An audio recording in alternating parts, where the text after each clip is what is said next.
Hi, my name is Daudi Mugabi and this is Business Mike episode 4. My guest today is Nunu Mugyenyi. She's one of the co-founders of BOLD Kampala, a Ugandan retail outlet that promotes and sells African fashion brands. In this episode, Nunu shares her experience at BOLD and provides some entrepreneurial advice from her journey. All this and more next on Business Mike.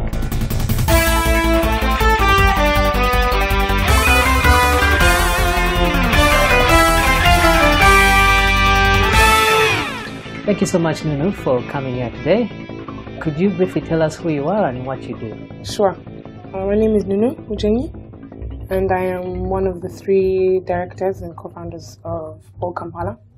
It's a retail outlet based in Uganda that's in the business of promoting and selling African fashion brands. Okay. Yeah. And do you have any role models that inspired you to start this business? I guess. To start the business in particular, I would say yes, but I have role models that have inspired me to start a business, period. Yeah. Who are those? I off the top of my head, I can't think of one particular person, but I do feel like I have a very good support system. I'm surrounded by very interesting people who have made it more realistic for me to, start my own business and stuff. Family, friends, mentors, Oh, can you speak more about mentors? What role do mentors play in helping you out with the business? There are a couple of successful businessmen and women who I, over the few years, like I said, my support system has been very strong. There's a lot of people who are getting out of their way, who want to help, who even just want to talk to you, pick your brain, let you pick theirs, get a feel of where you are, where you're going. A lot of people have picked an interest and are very happy to sit down and give me advice. So along the way, I've met some very interesting people, very successful people who have taken time to talk to me and my business partners and just, mentoring us in terms of what you should do, what you shouldn't do, look out for this, look out for that, so that you're not only learning from the mistakes that we are inevitably going to make, but also mistakes that have been made over and over and over again by businessmen and women who have come before us. So it's nice to have someone who's like, it often works like this, or it doesn't work like that. Save yourself this. I know we're going to learn on our own, but it's also nice to learn from people who have been there. They've struggled the way you struggled. They understand your struggles, and you can hear it when they speak to you. And I find that it's inspiring. It's also a source of strength I have found, because it just keeps you going. Right. Yeah. When you started this business and you became the owner, what are the parts about that you love the most? What's good about being a business owner? Watching it grow, I think. Watching something come from just being an idea on a piece of paper, and however many steps we've taken over, now we're turning 3 in a few weeks. To watch it go from where we started to where we are today, I think that for me has personally been the most amazing thing about this entire thing.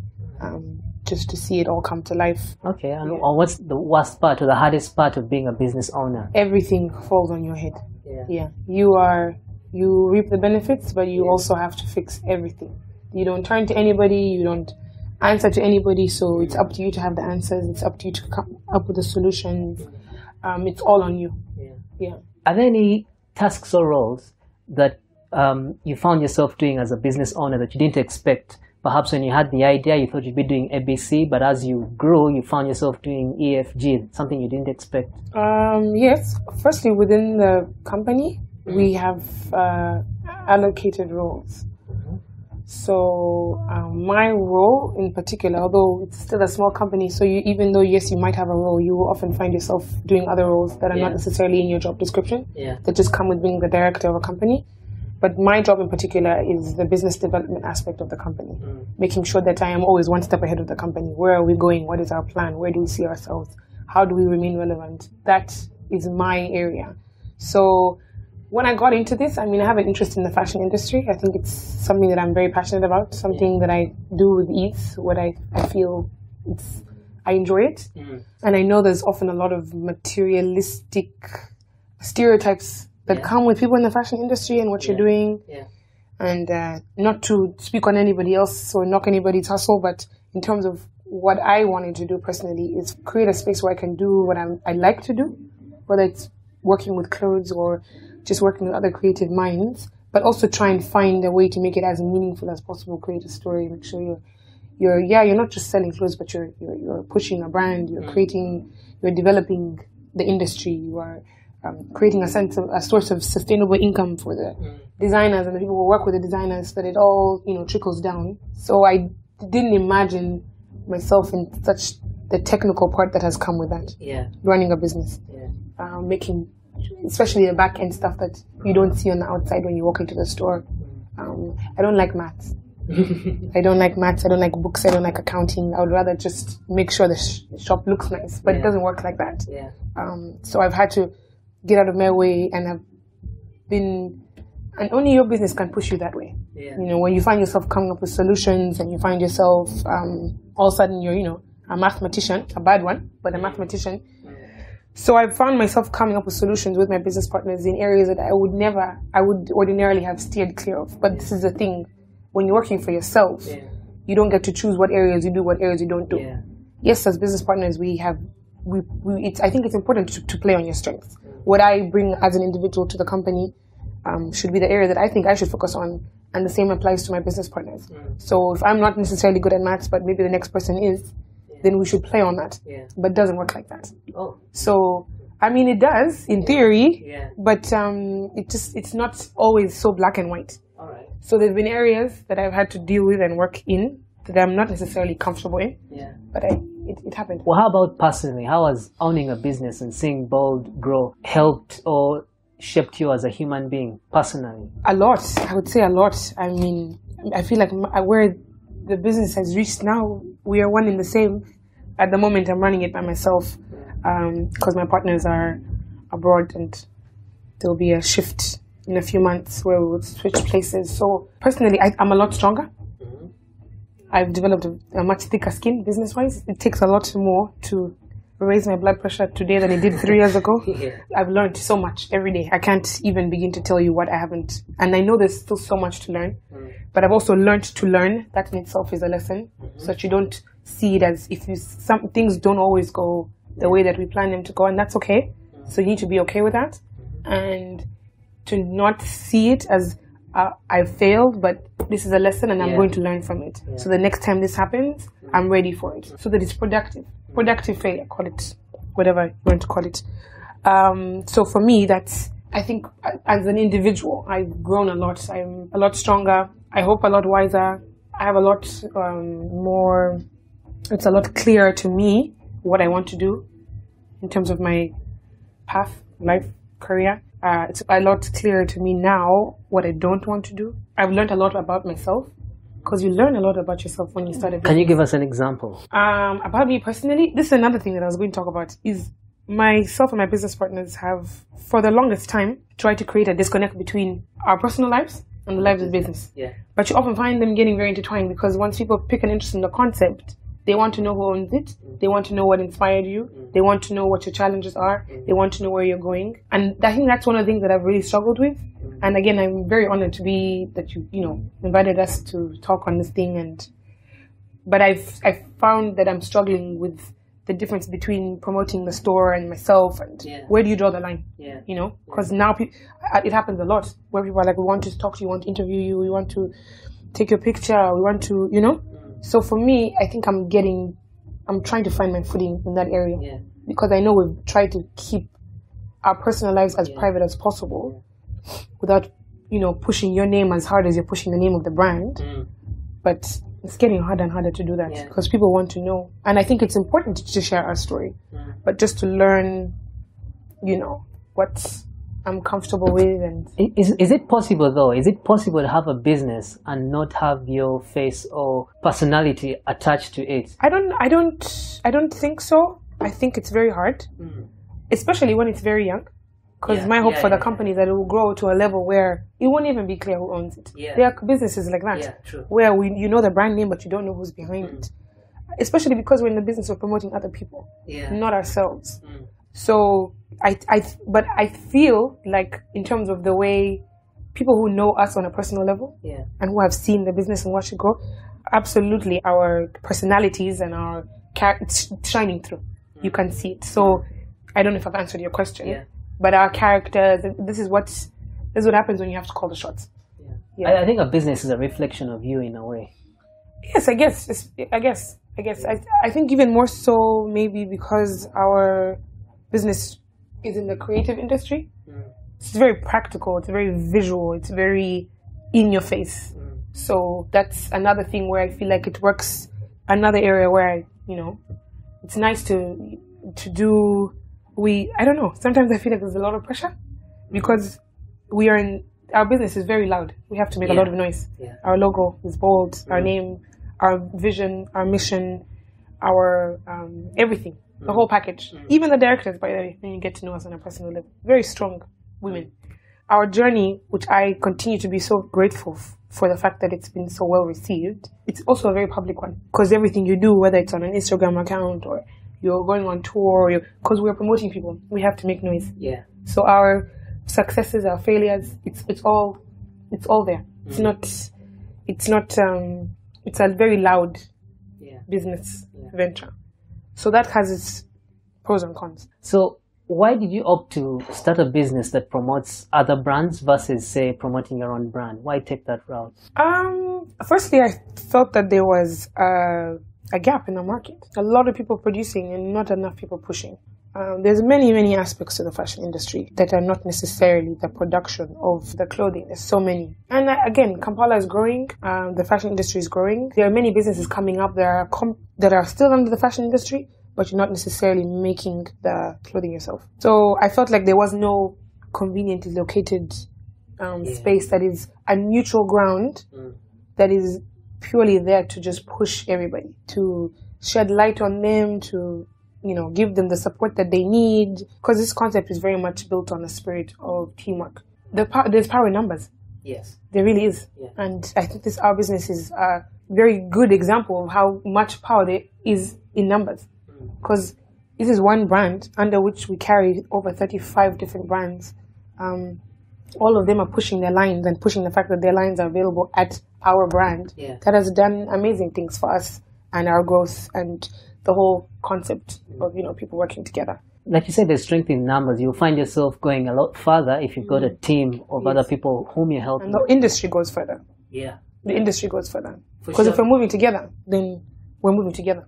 Because I think it's great for, individual designers making it 100%. And we're here to, push and support where we can. But if we're all moving together, I feel that makes for more growth for the industry as a whole, as opposed to individuals in the industry.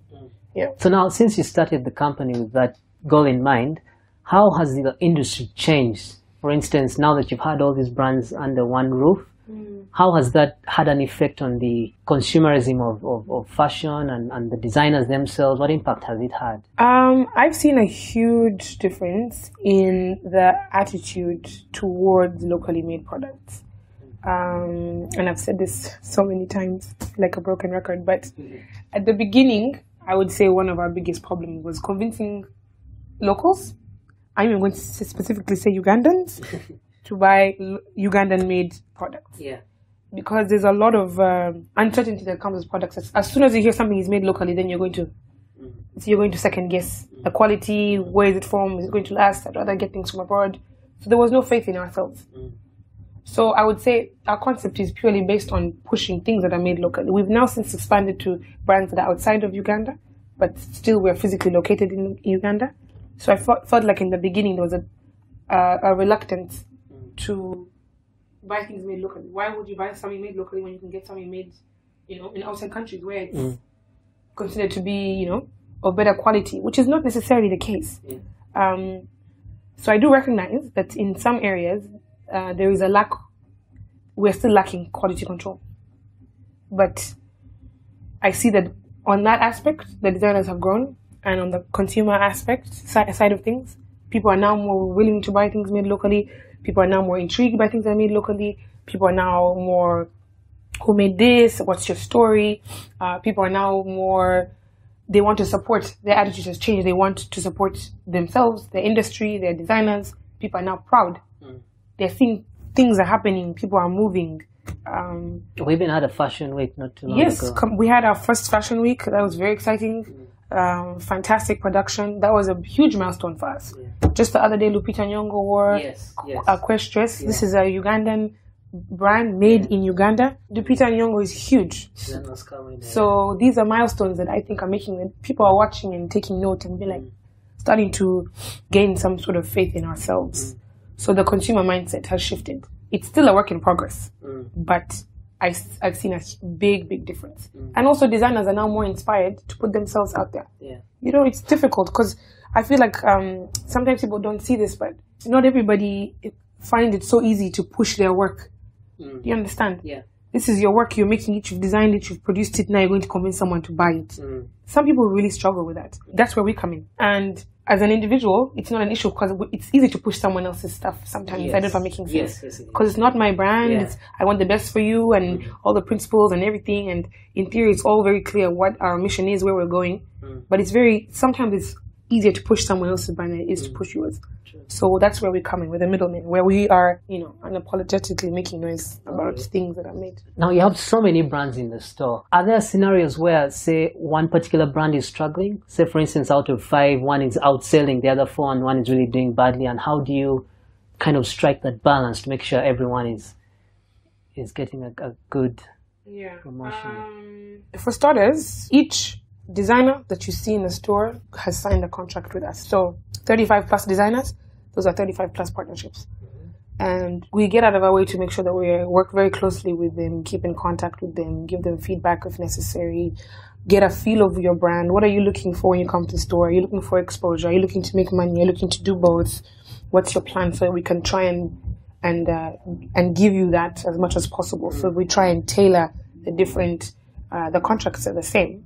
But just to know what's your story, get a feel of it. So as we push it, as we promote it, we bear that in mind. So there's a personal relationship that we've since developed with just about everybody in the store. Because we work on a very, you know, we see each other on a very regular basis. In terms of when somebody's struggling, the contract allows for designers to terminate their agreement after they've given us a specified amount of time, as in notice. But usually we try and avoid situations like that. And what we do is we watch your sales closely. We'll monitor them. What's moving? What's not moving? Why aren't you selling? Let's try and get to the bottom of that. Are you okay with the fact that you're not selling? Nobody should be okay with the fact we're not selling, because then that taps into our margins. But you know what I mean? We try and work as closely with them to avoid a situation like that. Are there any lessons you've learned along the way that you'd like to share? Mistakes perhaps that you've made? Mistakes. I've made many mistakes. Many mistakes. I learned a lot of lessons. I would say perhaps, and again, sometimes I feel like I sound like a broken record, but I cannot say this enough. Starting a business is not easy. This doesn't matter how much you like what you do. You know, I've heard 2 very interesting takes on this. There's a quote: find something you love and you'll never have to work a day in your life. So basically find what you're passionate about, turn it into a business, and you will love it. You'll continue to love it. And then I've also heard that you should never turn what you love into work, because then you won't love it anymore. It'll kill it for you. So I had both takes and opinions at the back of my head when going into this. I was like, will I really continue will I reach a point where I cannot stand to see another pretty dress? Will it reach there? So far I'm going to say no. And I am of the view that if you are truly passionate about what you're doing, then you are in a better position to see and stop at nothing to make sure that it grows. So I'd say ultimately what I'm saying is people need to do what they're passionate about if they're going into the line of business. Sometimes it just means you're passionate about money, because there's some businesses that are just not, maybe because I'm in the creative field, I see things like that. You can't convince me that you find it interesting to, I don't know, but the margins are much bigger.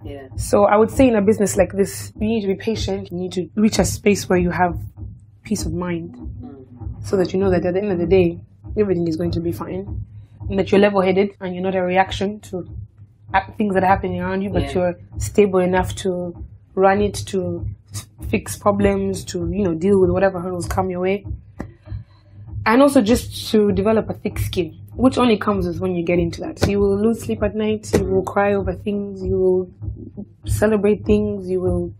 It's not easy. But if you, it is a roller coaster. But if you are in it for all the right reasons and you truly believe in what you're doing, then I see no reason why you can't go through that. I also think sometimes, like when you start a business, you need to ask yourself, is this something I see myself doing forever? Yeah. Because if it's something you see yourself doing for like a year, a few months, then it's not worth it. Yeah, You probably lose interest you will. over some time. You will. So yeah, that's where I come in. I have to make sure that it's still relevant, it's still worth it, it still makes sense. Many years down the road, so that it grows into something big. All right. So what are the happiest moments you've had here at BOLD? The best times? We are currently on tour. Our mission and our vision are set up. We're trying to blur the boundaries, break the boundaries, increase the exposure to our designers beyond just our physical location, beyond the Ugandan borders, beyond even the African borders. So until we're in a position where we can open another physical location on the other side of the globe or in other countries, until we're in a position where we found a way around all the challenges that come with starting an online store in Uganda, there are many challenges that come with that. We started a tour where over 5 months, we visit 4 cities where we carry all of our best sellers and we pop up for a day or two and sell and promote and just interact, network with people in different countries. So we started off with London. Kigali is next week. June is Angola. And then we finish in Nairobi in July. So this is an ongoing process. But I feel collectively the experiences that we've had, the support that we've been shown, the people are getting out of their way, the messages we've received, for me, I think has been one of the higher moments of my time here. Yeah, people have come from nowhere and shown massive support. And even if it's just dropping a message saying, I think what you guys are doing is amazing, keep at it. People have gotten out of their way to pull us aside, and I think it's very humbling. I think it just gives you a lot of energy. Yeah, no, I must say actually your story as well inspired me to start this podcast. Oh wow. Yeah, exactly. Seeing how far you guys, because I heard about the brand a long time ago, maybe a year or two. So just seeing these, at the time, your young girls, they're pushing, and every obstacle that came your way, you overcame, and you're growing and you're growing. And just recently seeing people like Lupita wearing one of your designers and having a runway here for the first time. And when I look at all the designers in the store, these are all young people, majority of them. So I'm really seeing a revolution, and I thought myself, you know what? I think I should do the same thing with the podcast. It's fantastic. Kampala Fashion Week. I'm very excited about the next one. When is the next one? The next one, I think, is in November. That's handled by the Kampala Fashion Week team, independent from BOLD. We work with them and ticket sales and support where we can, but that's a completely different platform that I also feel is breaking a lot of boundaries. Yeah.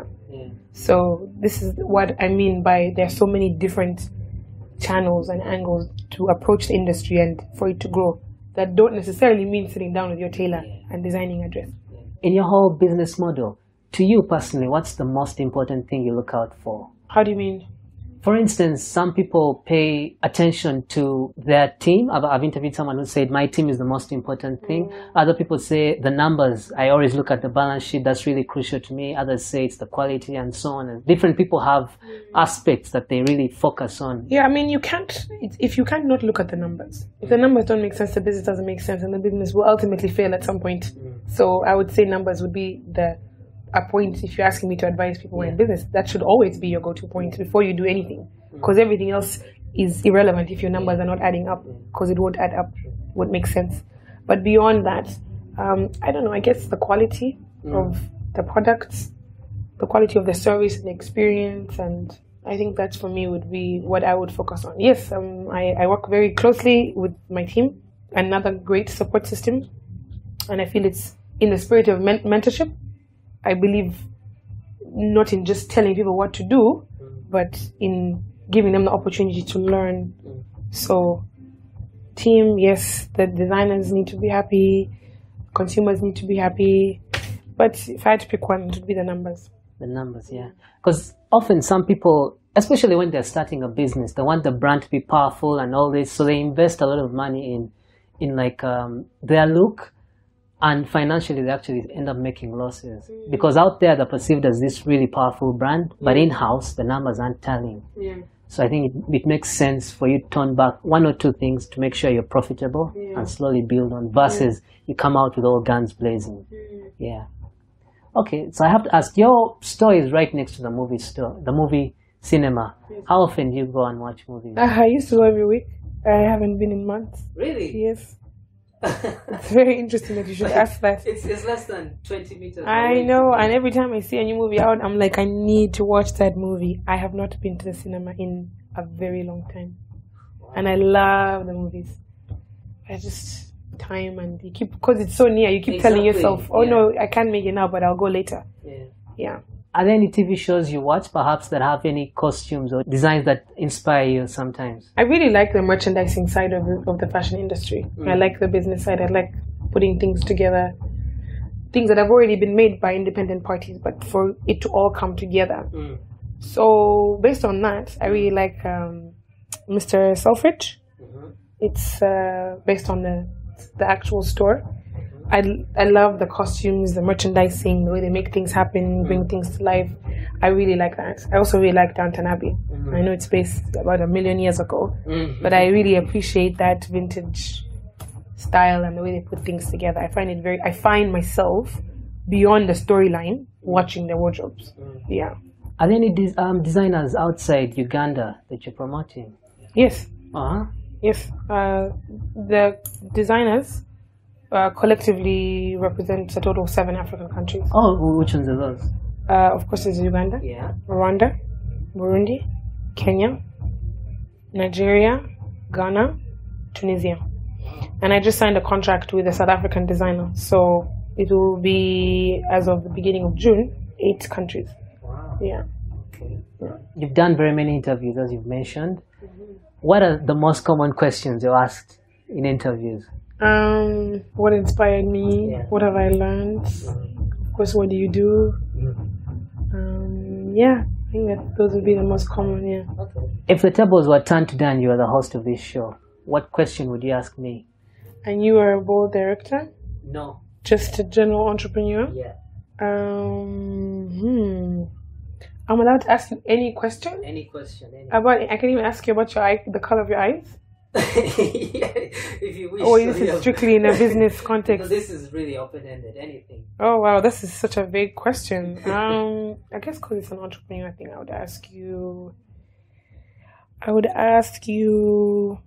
that's another question I get asked a lot. Where do you see yourself in 5 years? So as an entrepreneur, I'd want to know where you see yourself. I would want to know where you're coming from, where you are, and where you're going. I think that says a lot about you as a person and also as your business venture. So I would want to know where you see yourself in 5 years. All right. Well, I'll be very honest. I don't have a clear vision for 5 years, but I can tell you I have one for 2 years. Okay. And I'll start by telling you where I've come from. As of the recording of this episode, I have recorded 7 episodes. Okay. And the goal of this whole mission of mine, of having entrepreneurs on the show and listening to their stories, inspiring other people, is because I have been inspired by very many podcasts, but they're outside Uganda, they're American mostly. But some of the topics that were discussed couldn't relate to me directly. So I decided to start a podcast that would directly have an impact on the people, particularly in Africa, and to the world at a certain extent. So my mission is to create a platform where I have stories that can inspire the youth especially to go ahead and, if not start their own business, at the very least make their lives have some sort of relevance. I want them to have an impact on the world. And as I mentioned earlier, reading your stories and seeing how far you guys have come kind of gave me that push. It's like, what are you waiting for? Go ahead and do something. As for the future, I would like to have this podcast expand into something more than just the platform it's on right now, whereby we have events where we can have people give a few speeches, get a few stories across, and maybe have an impact directly on people's lives that can help them either in the business sense or just in life in general. So as of a pinpoint accurate prediction of 5 years down the road, I don't have that time. It's hard. 5 years down the road is often it's hopes, and there are a few people who can tell you exactly. But I don't think it's possible to answer that because things happen. You can have your plan and then something comes along and it's of course. I mean, you can't predict what's going to happen next week. But my question was just, where do you see yourself going? Okay. I think it's very difficult to have, it's advisable to have a 5-year plan, but it just often doesn't work out like that. But as long as you know what direction you're going in, I think that's what's most important. Yeah. All right. So how can people get in touch with you or learn more about BOLD? There's our physical location, for starters, Acacia Mall, first floor, like you said, after the cinema. We're very active on Instagram at BOLDKLA, BOLDKLA. That's also our Twitter handle. And we're on Facebook. Right. And our email address, contact@boldkla.com. You can email us. All right. Yeah. Thank you so much for your time. I really appreciate it. Thanks for having me. I know you've done tons of interviews, but thanks so much for sparing a moment. No, I didn't. I only said that because sometimes I feel like I'm getting very repetitive because the questions, but that's fine. I think your initiative is fantastic. Yeah. I'm so glad that we inspired you. You asked me about things that make the high moments in starting a business. Like, it's like hearing people say that. Yeah. That for me, it's priceless. No, you never it means a lot. Listening or it's true. I mean, I've been inspired by other people. I still get inspired by people. So if we can inspire others, and if the designers can inspire others through their work, then our job is getting done. Thanks so much, Nunu. Thank you for having me. Thank you for taking the time.